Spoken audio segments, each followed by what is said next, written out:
Bonjour Xavier, Bonjour, merci de me recevoir dans vos locaux. avec plaisir. Donc voilà, vous avez un parcours, je trouve, très très intéressant, passionné par le monde du cinéma. Donc vous êtes voilà, directeur d'Universal Studios France et Italie. Euh, alors moi, la première question, c'est d'où est venue cette passion pour le cinéma? Bon, je vais essayer de pas faire trop long non plus, mais je ne me l'explique pas, si ce n'est, je pense, un mélange de probablement de curiosité enfantine, d'éducation, que mes parents m'ont donné accès. J'ai eu de la chance qu'ils me donnent accès assez tôt, je dirais au cinéma en général. Je suis la génération VHS, c'est-à-dire que j'ai connu l'invention de la VHS, le magnétoscope. Donc je pense que j'avais un vidéoclub qui était juste en face de chez moi. Donc c'est voilà on va dire des paramètres comme ça importants. Mais je ne m'explique pas vraiment. C'est venu plutôt relativement jeune, effectivement. Très jeune, j'allais beaucoup au cinéma, j'aimais beaucoup ça. Mais ce qui est intéressant, et encore une fois, je ne pourrais pas donner la source, c'est que quand j'avais à peu près préadolescent, 13-14 ans, adolescent, j'ai commencé à m'intéresser, sans savoir pourquoi, au business du cinéma, aux chiffres du cinéma. Et en fait, j'étais passionné par le box-office. C'est-à-dire que je voulais absolument savoir combien un film avait réalisé d'entrées. Alors à l'époque, on parlait que de Paris-Périphérie, on appelait ça ciné-chiffres, et pas encore les chiffres France. J'adorais savoir combien un film avait réalisé donc à Paris et en périphérie, et aux États-Unis. Et donc pour ça, je soudoyais mes parents pour acheter chaque semaine le film français, que vous connaissez peut-être, qui est cet hebdomadaire donc, des professionnels du cinéma, et même maintenant aussi de l'audiovisuel, et qui était à l'époque, je ne vais pas commencer à faire vraiment le vieux, mais qui était très difficilement trouvable, c'est-à-dire qu'il n'y avait pas les versions digitales comme aujourd'hui, il y avait pas... La seule façon de l'avoir, c'était des abonnements professionnels, mais en kiosque, c'était très difficile. Donc il fallait que je cherche dans tout Paris un kiosque qui vendait le film français. Et voilà, chaque semaine, parce que ça coûtait très cher déjà à l'époque, puisque c'était un magazine professionnel, il fallait que j'essaie de trouver. Et c'est comme ça que la passion, je dis ça parce que c'est important, parce que c'est un peu comme ça que ça a démarré. J'étais passionné, chaque semaine, je mangeais littéralement les chiffres, j'adorais à savoir. Je peux vous dire que Rambo 2, la mission, a fait 86 000 entrées ciné-chiffres au premier jour en 1986. Et voilà, j'ai des chiffres comme ça en tête qui me... Et c'est comme ça que du coup, j'ai voulu toujours orienter mes études, parce que je savais que je voulais travailler dans ce secteur. Je ne savais pas où, production, distribution. Je savais que je ne voulais pas travailler plutôt devant la caméra, enfin, j'avais pas de velléité artistique. C'était plutôt être, voilà, comme on dit, behind the scenes, comme on dit aux États-Unis, c'était vraiment derrière, et plutôt, voilà, dans le métier, plutôt sur le côté industriel du cinéma, parce que sinon on dit que c'est voilà, un art, mais aussi une industrie.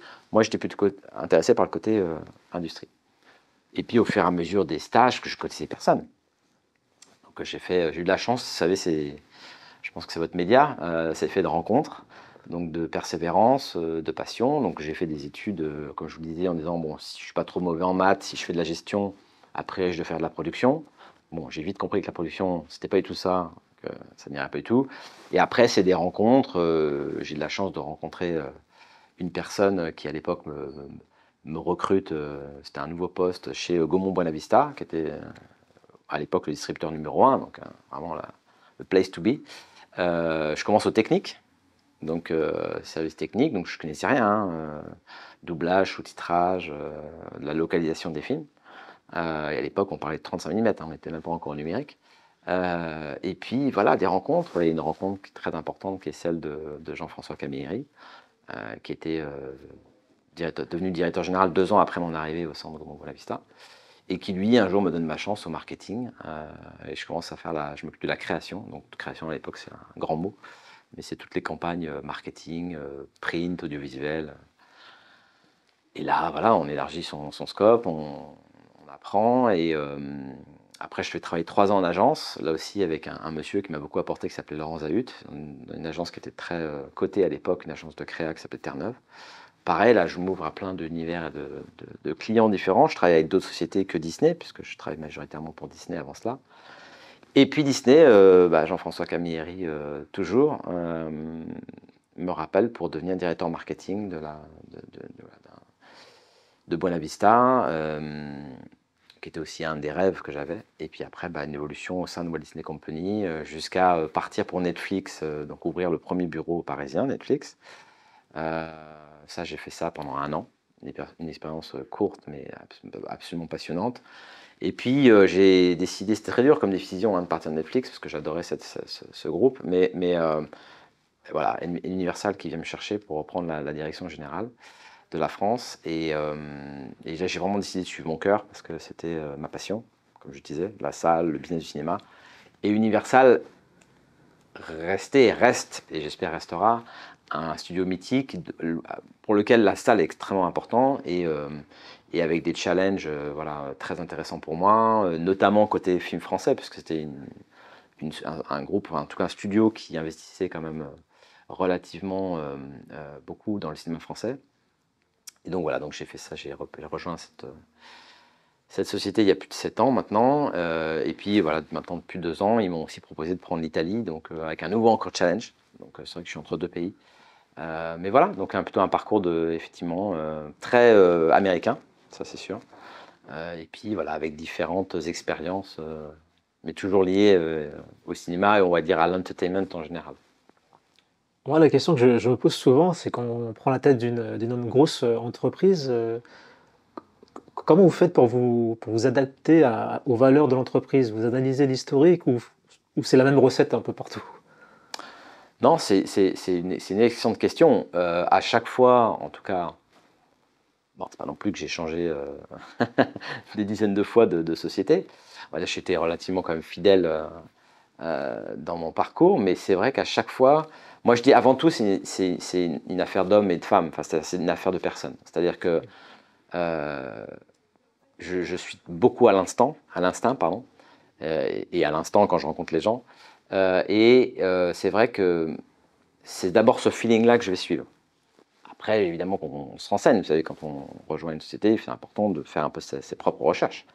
Ça va dans les deux sens. Hein. Quand quelqu'un vient vous voir pour vous proposer un travail, c'est pas que l'employeur, vous qui devez plaire à l'employeur, mais c'est aussi l'employeur qui souvent doit plaire à l'employé. Et donc, beaucoup une histoire de rencontres de personnes, honnêtement, à chaque fois.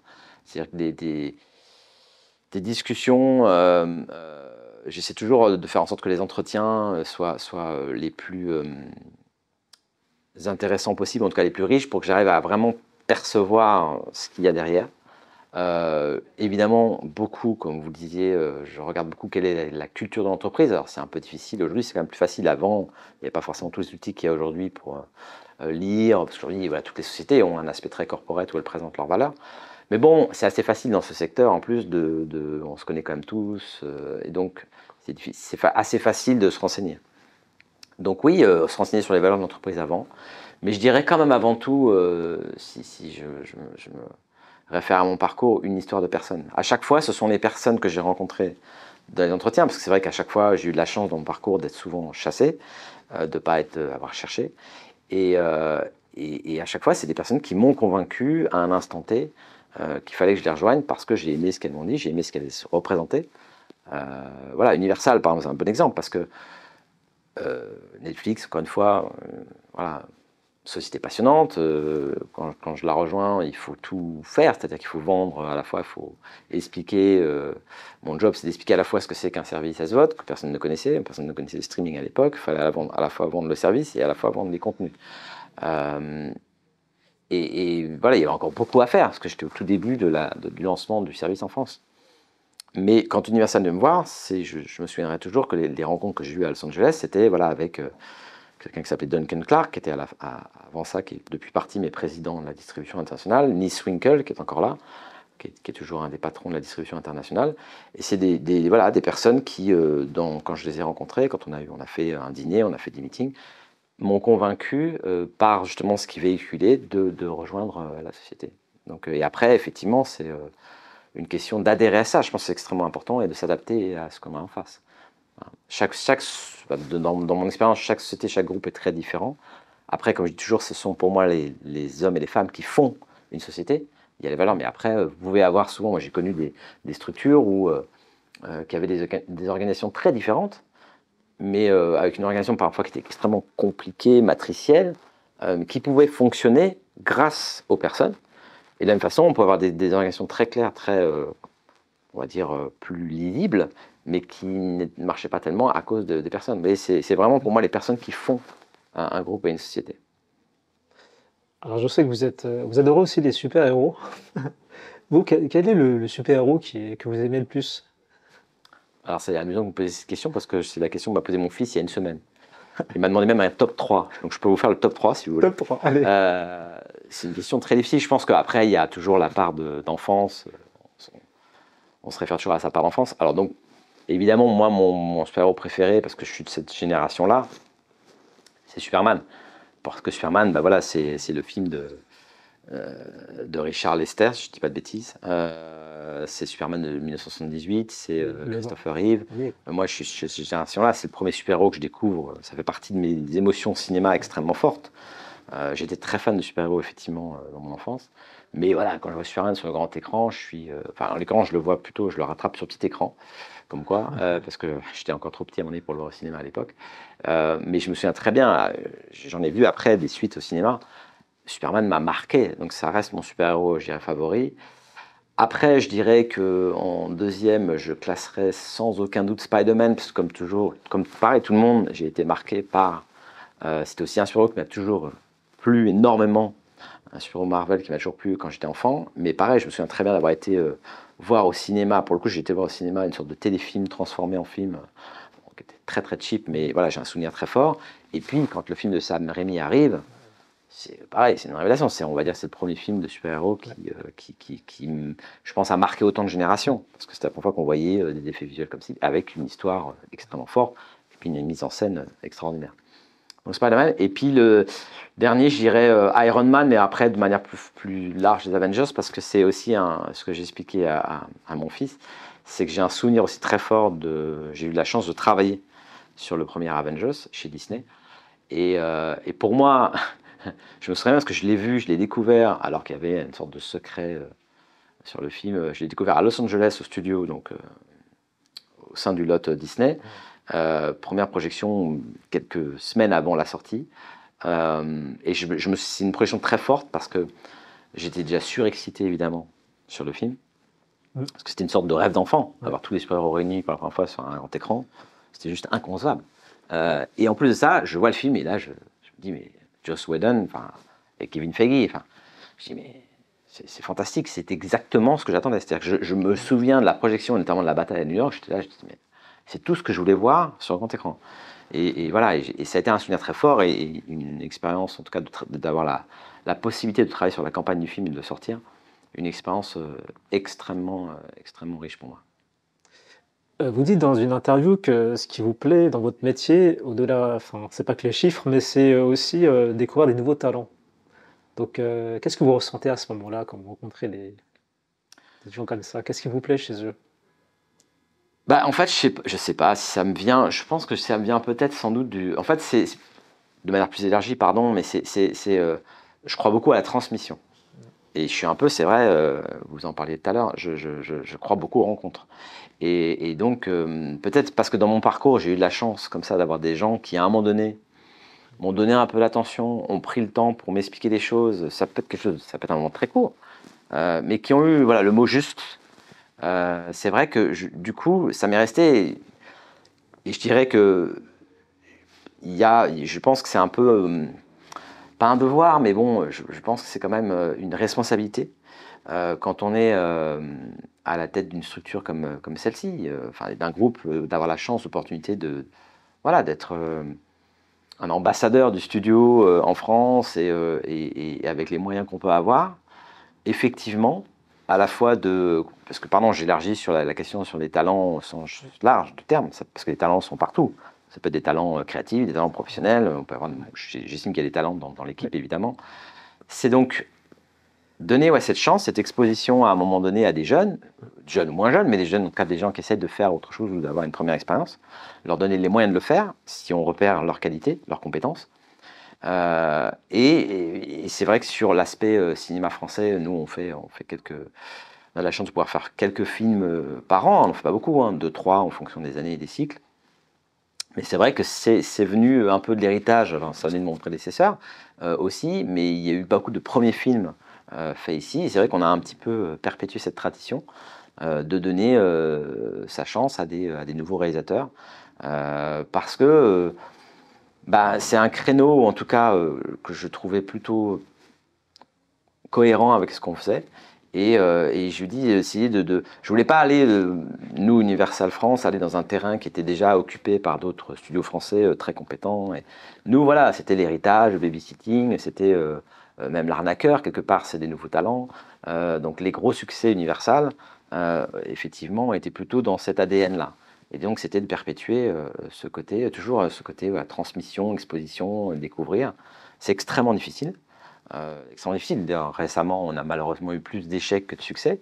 Avec la dernière réussite qu'on a eue sur ce créneau-là, c'était Les Crevettes Pailletées, qui est un film dont on est extrêmement fier, mais qui était aussi voilà, l'éclosion de talents comme Maxime Govard, Cédric Le Gallo, mais aussi Alban Lenoir dans le casting, pardon. Mais c'est vrai que c'est quelque chose de très difficile. J'espère qu'on va pouvoir continuer de temps en temps. C'est vrai qu'aujourd'hui, c'est sur un marché aussi incertain, imprévisible, ça devient dur. Je pense qu'il y a un sujet sur lequel il faut qu'on, en tout cas, on se porte et qu'il faut qu'on fasse attention à ça. Parce que moi, c'est un peu ma crainte, c'est que du coup, comme on reste, si vous voulez, dans un secteur où on essaie, vous savez, toujours de minimiser le risque, ce qui est extrêmement difficile, parce que c'est presque antinomique avec notre métier, parce que c'est un métier de risque, hein, chaque film est un prototype. C'est difficile, je trouve, voilà, à la fois préserver cette culture, de pouvoir faire éclore de nouveaux talents. On l'a fait, voilà, encore une fois, babysitting, c'est totalement ça. Mon prédécesseur, je parlais de Stéphane Huard, mais même ici, il y a encore Stéphane Rétoré qui travaille ici, qui a connu ça. Voilà, ils ont eu à un moment donné l'instinct de donner la chance à Philippe Lachaud et sa bande, Tarek Dali, Julien Roty, et voilà, et ils ne seraient pas là aujourd'hui, c'est vrai. Et donc c'est un peu comme une sorte de laboratoire, si vous voulez, recherche et développement. Je crois beaucoup en ça. Dans le cinéma, on a besoin de ça. On a souvent plein de polémiques de controverses sur oui, il y a trop de films, oui, pourquoi ce film-là, pourquoi ils ont fait ce film qui est franchement est un ratage, mais parce que parfois on essaye. Moi je crois beaucoup effectivement aussi je l'élargis complètement là, hein, mais je crois beaucoup à la philosophie test and learn, c'est-à-dire que voilà, on teste des choses et parfois ça marche pas, mais on apprend de ses erreurs et après on corrige.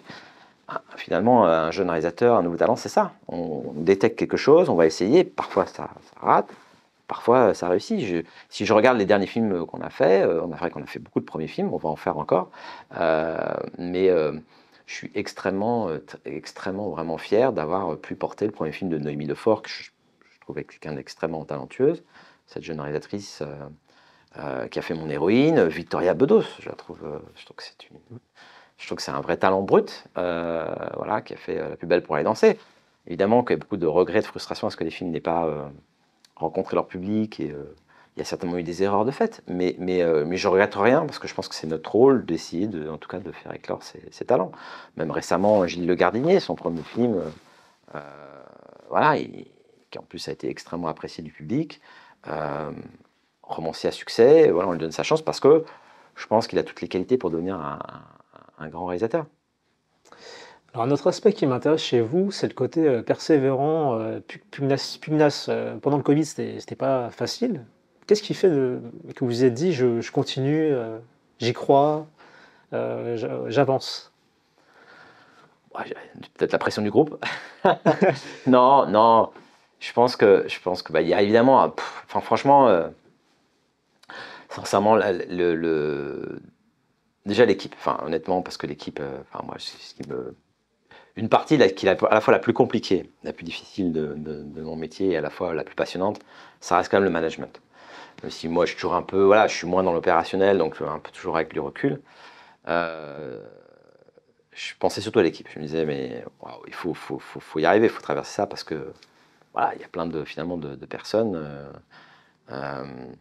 pas qui dépendent de moi, parce que c'est un groupe américain, on est une filiale, mais bon, je dois forcément quand même être un peu la locomotive pour les porter. Donc c'était ça qui quand même me motivait beaucoup. Et après, sur notre métier et sur la salle de cinéma, moi j'ai jamais cru une seule seconde aux Cassandre du secteur qui disaient que là, ça c'était terminé. Peut-être parce que j'ai des enfants, peut-être parce que je vois aussi l'importance pour eux, encore une fois, de la transmission, l'éducation. Peut-être parce que j'ai travaillé sur le film Wall-E. J'avais pas envie d'être un amont, on est tous sur des des fauteuils allongés et que devant des écrans, c'est quand même un avenir, j'ai l'impression, aucun adulte, enfin aucune personne ne veut. Même si c'est une réalité, même si c'est important, même si bien sûr dans notre quotidien ça a pris beaucoup de place. Mais bon, le plaisir de découvrir un film dans une salle de cinéma avec cet aspect collectif, c'est un sentiment qui pour moi est imbattable et je pense qu'il restera à jamais. Alors, ça ne veut pas dire que, et j'étais un des premiers à le dire d'ailleurs, surtout moi en revenant de chez Netflix, ça ne veut pas dire que le secteur n'avait pas besoin de se moderniser et de faire beaucoup de changements, attention. Parce que c'est un secteur qui a souvent eu tendance à beaucoup se regarder dans le nombril, beaucoup tendance à quand même être auto-centré, voilà, il y a beaucoup de, on va dire, d'acquis. Et donc c'est vrai que, c'est peut-être terrible ce que je veux dire, mais le Covid a été une chose évidemment que j'aurais souhaité ne pas vivre sincèrement, mais quelque part un mal pour un bien, dans le sens où ça a secoué quand même beaucoup de choses. Et je trouve, fait accélérer des choses qui seraient arrivées peut-être, mais avec beaucoup de retard. Et je trouve que notre industrie, notre secteur a certainement, en fait, en tout cas, des côtés extrêmement positifs. Une réglementation qui a du sens, enfin, sur certains aspects, pas tous, mais sur beaucoup. Je trouve quand même, d'un point de vue marketing, on dit souvent le cinéma, il y a toujours un petit côté vieillot, mais en réalité, si vous parlez à beaucoup de distributeurs éditeurs, il y a des actions marketing qui sont faites qui sont extrêmement innovantes, bien plus d'ailleurs que les streamers en réalité. Mais c'est vrai que sur d'autres aspects du secteur, beaucoup encore de pensées d'arrière-garde, comme je disais, beaucoup c'est de préserver ses acquis. Et donc pour ça, la crise extrêmement forte sanitaire qui a été sans précédent, a permis voilà, de bousculer les choses et de faire en sorte que, comme je vous le disais, peut-être des choses qui auraient pris 10 ans à se faire, là ont été accélérées, notamment évidemment la numérisation, et puis plein d'autres aspects, l'investissement nécessaire pour que les salles soient upgradées, parce que quand je parle d'expérience collective, mais il est évident que l'expérience collective, elle ne peut pas se faire si vous avez le sentiment, quand vous arrivez dans une salle de cinéma, finalement, vous êtes mal assis, vous voyez mal l'écran, vous voyez, c'est extrêmement important. C'est la responsabilité de l'exploitation. Mais nous, en tant que distributeur, forcément, on fait extrêmement attention à ça. On parlait d'Alexandre Hellman tout à l'heure, qui est resté lui-même humble. Vous, à travers vos rencontres, à travers vos fonctions, comment vous êtes resté intact? Voilà, c'est une question très difficile. Je ne sais pas, je pense que c'est lié aussi à la personnalité. Je pense que ça vient aussi beaucoup de l'éducation, évidemment. Je dois sans doute ça à mes parents. Mais parce que je pense que si vous connaissez bien ce secteur, encore une fois, c'est un métier qui me passionne. Hein. Moi, j'ai eu la chance d'être souvent, encore une fois, on travaille que dans des groupes américains. J'ai fait beaucoup de fonctions très différentes, mais si on va dire que le lion dans tout ça, c'est quand même la distribution, l'édition. Et la distribution, pour moi, c'est un métier où justement l'ego n'a pas sa place. Parce que c'est souvent lié. Hein, vous voyez, l'ego n'a pas sa place, c'est-à-dire que on est au service des endroits, on est au service des œuvres.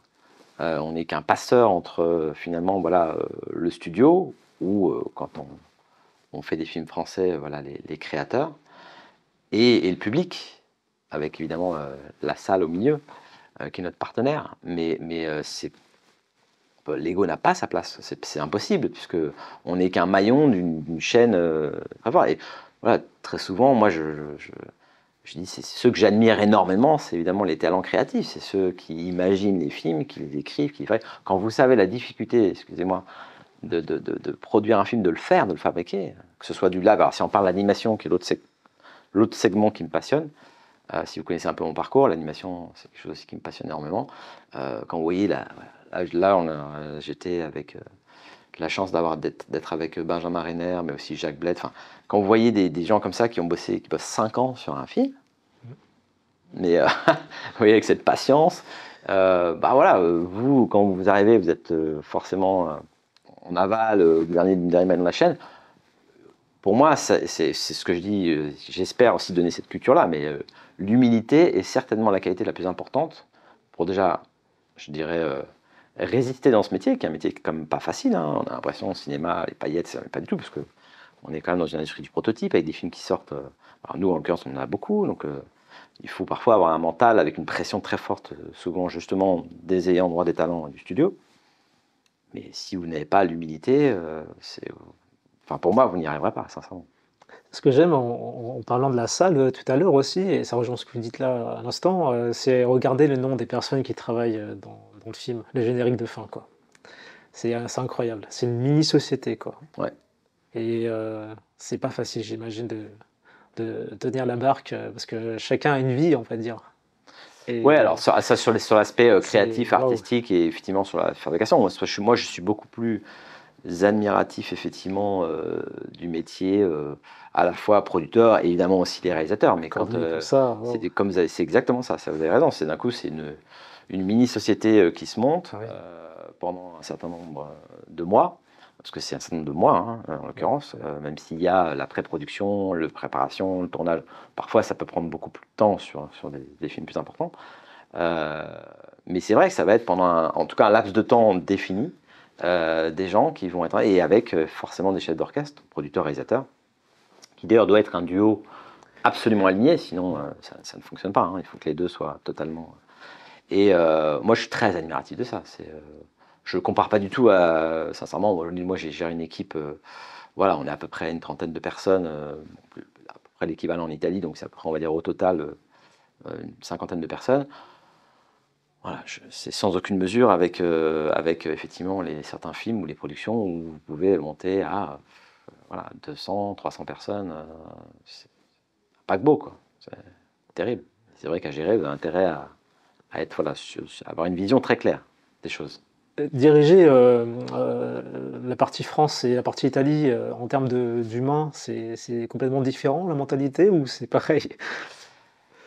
Non, c'est une question très intéressante que je me suis beaucoup posée, je me la pose encore beaucoup. Je dirais que personnellement, c'est une expérience qui est. Je souhaite à tout le monde d'avoir la chance, en tout cas, de pouvoir gérer vraiment deux pays. Pas superviser, sinon les gérer. C'est vrai que c'est extrêmement enrichissant parce que bon, déjà, moi, je suis très franco-français. Mais bon, je trouve que je suis baigné dans la culture italienne depuis une vingtaine d'années parce que j'ai la chance d'avoir une épouse formidable italienne. Donc, du coup, je suis baigné dans cette culture, je connais bien. Mais c'est vrai que d'un coup, vraiment pouvoir, si vous voulez, se confronter à une autre culture que la culture française, qui était vraiment voilà, mon ADN, ça vous ouvre mais vraiment des perspectives absolument très différentes. Je dirais que le métier est le même, c'est-à-dire que notre métier, voilà, en Italie, à travers la structure Universal Pictures International Italie, c'est le même travail qu'en France, c'est-à-dire qu'on a des films, on les localise, on va en faire la promotion, on va monter des campagnes marketing pour essayer de faire en sorte qu'ils soient le plus connus possible et que les gens aient le plus envie de les voir. Et on va travailler avec nos partenaires les salles pour les placer au mieux et les garder en salle et faire en sorte qu'ils aient la carrière la plus longue. Je schématise, mais c'est à peu près ça. C'est le même travail. Par contre, effectivement, au niveau des équipes, la mentalité n'est pas la même, forcément. Enfin, c'est pas la même culture. Pas, même si moi je dis toujours qu'on est cousins, parce qu'on est des pays frontaliers, c'est quand même des pays méditerranéens qui se ressemblent sur beaucoup d'aspects. Mais ça n'empêche que non, la culture est très différente. Alors, le marché est quand même très différent aussi en termes c'est extrêmement intéressant d'ailleurs, en termes de densité des salles, en termes juste de diversité des salles, très différentes en termes évidemment de cinéma local. Je ne vais pas commencer ici à rentrer dans le détail, mais il y a plein de paramètres qui diffèrent effectivement sur l'aspect juste secteur du cinéma. Il n'y a pas la même culture évidemment, même s'il y a une culture très forte de cinéma en Italie, mais c'est pas la même non plus qu'en France. Il y a un support très fort du gouvernement, mais c'est pas non plus le même qu'en France.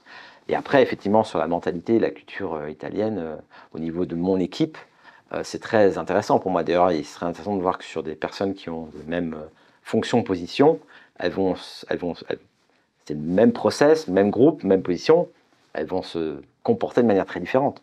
Donc ça a à voir avec l'éducation, la culture. Mais en tout cas, effectivement, c'est une expérience extrêmement enrichissante parce que ça permet de faire des parallèles, ça permet aussi de prendre beaucoup de recul sur ce qu'on fait, hein, voilà. Puis comme je dis, ça vous ouvre d'autres perspectives, dans le sens où vous dites, ah bah oui, finalement, prendre du recul par rapport à ce qui est fait en France, parce que et les deux se nourrissent d'ailleurs. Moi, ce que j'adore, c'est que effectivement, il y a des choses que j'ai pris d'Italie que j'essaie d'importer en France, et de la même façon, des choses aussi, parce qu'avec la France, pour le coup, comme c'est un marché plus important, et qui est quand même très, effectivement, avec une relation au cinéma très particulière, beaucoup de choses aussi c'est un marché pardon, qui est très innovant et en avance, quelque chose que j'ai essayé aussi, pour le coup, d'exporter en Italie. Et, euh, et voilà, je dirais que la synergie entre les deux est extrêmement intéressante. D'ailleurs, c'est ce que me disaient les équipes, parce que j'ai fait un séminaire franco-italien, on a essayé de développer un programme d'échange. C'est-à-dire que l'idée, c'est que je fais venir des gens d'Italie. En fait, c'est en deux étapes. C'est-à-dire qu'il y a une première étape qui est les Italiens qui voyagent à Paris, parce que les bureaux sont à Rome, donc ils viennent à Paris, les Parisiens, les Français qui vont à Rome sur des sujets précis. Donc ils se rencontrent, ils font des présentations, puis après il y a un débrief. J'ai l'impression que c'est très enrichissant pour eux, parce que, encore une fois, la chance de pouvoir s'ouvrir à d'autres cultures, de voir d'autres choses, et puis de prendre du recul sur ce qu'on fait, parce qu'on voit que finalement les autres personnes qui font la même chose, bah, le font d'une manière différente, ou alors elles apportent autre chose. On dit, ah bah oui, encore une fois, on en revient en rencontre. Hein. Toujours. Alors justement, est-ce que vous avez un message pour les jeunes qui veulent se lancer comme vous dans ce métier? Bah, je dirais que c'est ce qui est important pour moi, le plus important, c'est vraiment, si vous avez de la chance, effectivement, de trouver votre passion. Ça reste un métier, pour moi, de passionné. Alors, c'est vrai de beaucoup d'industries, de secteurs, mais particulièrement au cinéma, je pense que, on le sait, c'est un petit métier, il n'y a pas forcément de la place pour tout le monde. Donc, je dirais qu'au moins, le dénominateur commun, c'est d'avoir cette passion-là. Passion des films, de comprendre la salle. Et puis mon conseil, moi, c'est forcément de persévérer. Si la passion est vraiment là, je crois beaucoup à la valeur travail, parce que bon, c'est vrai que j'ai beaucoup travaillé, je continue à beaucoup travailler dans ma vie, mais c'est vrai, mais c'est plus facile quand vous êtes passionné. Vous voyez, quand vous avez la chance de pouvoir faire ce que vous avez vraiment envie de faire, et que vous avez la chance de développer dans le secteur dans lequel vous voulez travailler, ça reste plus facile. Donc ouais, conseil, persévérer, faites des rencontres, n'hésitez pas parfois à ouvrir des portes, même quand voilà, si on vous ferme une porte, bah, ouvrez une fenêtre. Mais c'est vrai, moi j'ai eu de la chance dans mon parcours à chaque fois de rencontrer des gens, je connaissais personne, parce que je savais que voilà, c'était là où je voulais aller. Donc il y a toujours des chemins. Il y a toujours des chemins que vous pouvez prendre un peu parallèles. Ce ne sera pas forcément exactement ce que vous voulez faire, ce ne sera pas forcément exactement. Peut-être que le chemin sera plus long, plus sinueux, plus tortueux. Mais sincèrement, je dirais que si vous vous comportez bien, si vous travaillez bien, voilà, à la fin, je pense que normalement vous devriez y arriver. Restez positif. C'est ça. Alors pour finir, question peut-être pas facile, mais quelles sont les personnes que vous vouliez remercier qui ont fait de vous ce que vous êtes en termes de personnes? Bon, je dirais que d'abord mes parents, évidemment. Mes parents en premier lieu, c'est eux qui donnent quand même les premières valeurs, et puis comme je disais, qui m'ont donné la chance, parce que c'est de la chance, hein, moi, je me suis totalement et complètement privilégié là-dessus, puisque vraiment on n'avait pas, voilà, je dirais que j'étais dans un foyer aisé, donc pas de problème, voilà, d'accès à l'éducation, de pouvoir encore une fois, quand je disais, c'est un exemple, mais c'est anecdotique, mais je pense que pouvoir être en mesure de pouvoir acheter le film français qui coûtait très cher. Mais voilà, c'est de la chance de vivre dans un milieu aisé, parce que j'avais des parents qui m'ont donné cette éducation très forte de travail, parce qu'ils travaillaient énormément, c'était des entrepreneurs, ils avaient leur propre société.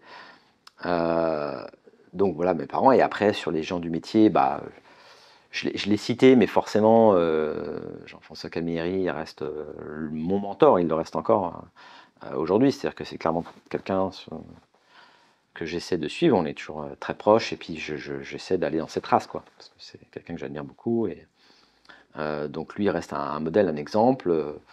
Je cite aussi Laurent Zahut, qui à un moment donné m'a aussi voilà, beaucoup guidé, puis qui a été quelqu'un qui m'a aussi donné beaucoup de valeurs très fortes. J'ai eu de la chance de travailler 3 ans pour lui. Il y a une autre personne qu'aujourd'hui, c'est vrai que pareil, enfin, avec lequel je suis très proche, mais qui m'a aussi beaucoup apporté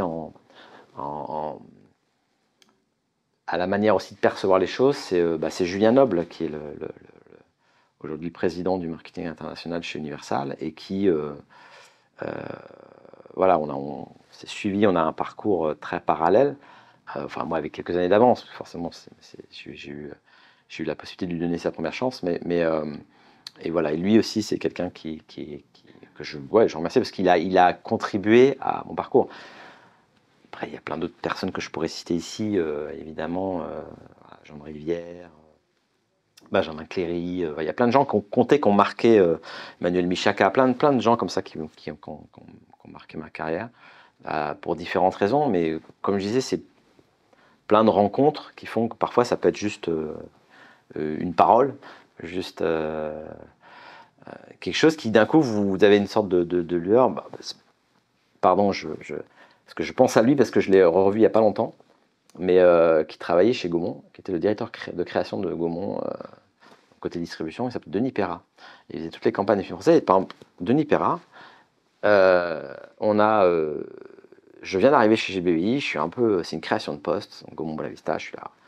Puis je m'ennuie un peu, je tourne en rond, parce que c'était une création de poste, donc c'était un poste mi-temps qui était devenu plein temps, donc forcément, je croulais pas sous le travail.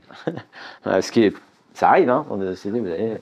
Et là, j'étais pas du tout la vision des choses que j'avais. Je disais, mais c'est quoi ce métier, puis c'est quoi ce secteur, mais, voilà. Toujours passionné, mais voilà, vous savez, quand vous tournez en rond.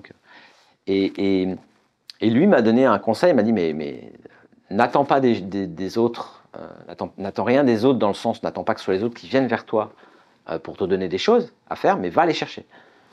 C'était une sorte de révélateur. Donc c'est tout bête, hein. Comme je dis, c'est un instant, c'est quelqu'un qui vous dit, qui vous conseille quelque chose à un moment donné où vous en avez besoin.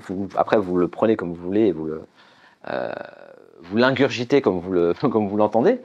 Mais moi, ça a été une sorte de révélateur, de dire, bah oui, en fait, il a raison. Et donc, du coup, je suis allé faire le tour de tous les départements, à l'époque, rue du Colisée, pour dire, bah, si vous avez du travail pour moi, je prends n'importe quoi, donnez-moi n'importe quoi, je suis là, vous inquiétez pas, je gère. Et c'est comme ça, en fait, parce que c'est vrai voilà, quelqu'un m'a dit, bah tiens, fais ça, parce que moi, elle avait trop de travail, puis ça l'embêtait, peu importe la raison, mais voilà, tiens, prends ça, et puis hop. J'ai fait comme ça, et c'est comme ça que finalement, on s'ouvre des portes. Et c'est vrai que c'est un conseil qui m'est resté, donc juste, vous voyez, une personne comme ça, merci Denis. Excellent, en tout cas, ça me parle beaucoup, ça. Bah, merci beaucoup, Xavier, en tout cas, pour votre temps et partage, et comme je dis toujours, l'aventure continue. Absolument, on espère encore longtemps. Merci beaucoup, Steven.